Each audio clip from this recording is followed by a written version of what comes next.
ఓకేనా? పత్రికా మిత్రులందరికీ నమస్కారాలు. కాంగ్రెస్ పార్టీ అధికారంలోకి వచ్చిందంటేనే ప్రజలని భయభ్రాంతులకు గురి చేసే విధంగా వ్యవహారాలు ఉంటాయి. మేము అనుకున్నాం మొన్ననే కదా ఈ ప్రభుత్వం వచ్చింది, తొందరపడి ప్రభుత్వం మీద విమర్శ చెయ్యము అనే ఆలోచనతో మొన్నటి వరకు కొంత సహనంతో ప్రభుత్వం ఏమిచ్చి ఉన్నటువంటి తప్పుల్ని సరిదిద్దుకొని ముందుకు కొనసాగుతుందని అనుకున్నాం. ప్రభుత్వం వచ్చి 6 నెలలైంది.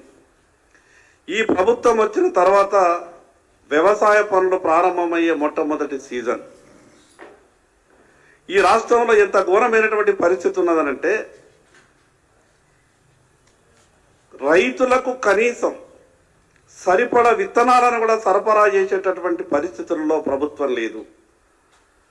ప్రభుత్వం ఖజానా నుంచి సబ్సిడీ ఇచ్చి సరఫరా చేయమంటలేదు. కనీసం ఏ కంపెనీ ఏ విత్తనాలని ఉత్పత్తి చేసింది, మార్కెట్లో డిమాండ్ ఉన్నటువంటి విత్తనాలు ఏమున్నాయి, ఏ జిల్లాలో ఏ విత్తనాల డిమాండ్ ఉన్నదనేది ఇప్పటి వరకు వ్యవసాయ శాఖ ప్రణాళిక లేదు.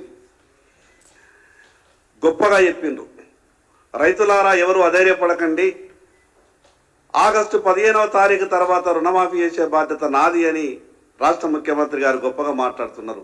దేవుళ్ళ మీద ఒట్లు పెట్టుకొని వారం 10 రోజుల లోపల విత్తనాలు నాటే సమయం ఆసన్నమైంది. ఒక పక్క విత్తనాల కొరకే భార్య పిల్లలతో సహా లైన్లో నిలబడితే కానీ విత్తనాలు దొరికేటటువంటి పరిస్థితిలో లేదు. మరి మీరు ఆగస్టు 15 వరకు ఎట్టి పరిస్థితులలో ఈ రాష్ట్రంలో ఉన్నటువంటి రైతులందరి రుణాలు మాఫీ చేస్తామని చెప్తున్నారు కదా.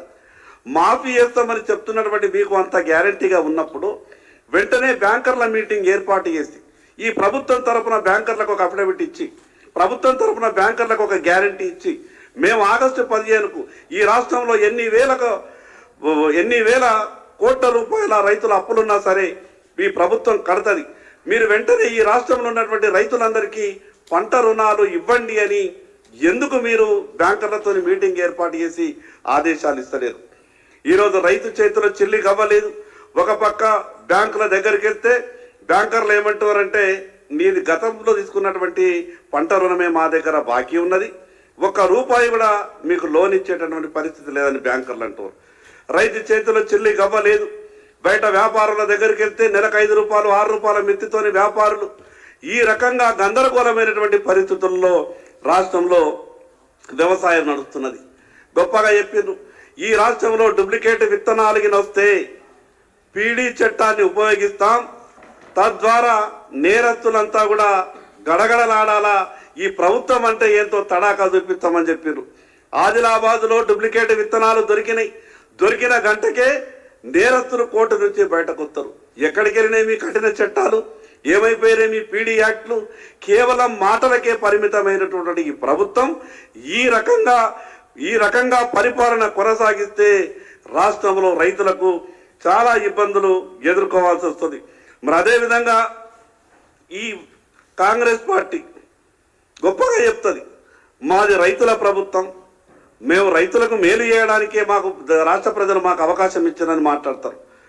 ఇప్పటి వరకు ఫసల్ బీమా మీద ఈ రాష్ట్రంలో అమలు చేస్తామని ఒక పక్కకు చెప్పిండ్రు. అసలు ఎవరి ప్రీమియం ఎంత, ఎవరు కట్టాలా? కేంద్ర ప్రభుత్వ ప్రీమియం మినా ఈ రాష్ట్ర ప్రభుత్వం కట్టేటటువంటి ప్రీమియమే కాకుండా రైతులు కట్టే ప్రీమియం కూడా ఈ రాష్ట్ర ప్రభుత్వం భరించాలని మేము మాట్లాడినప్పుడు ఒక పక్క కడతామనే విధంగా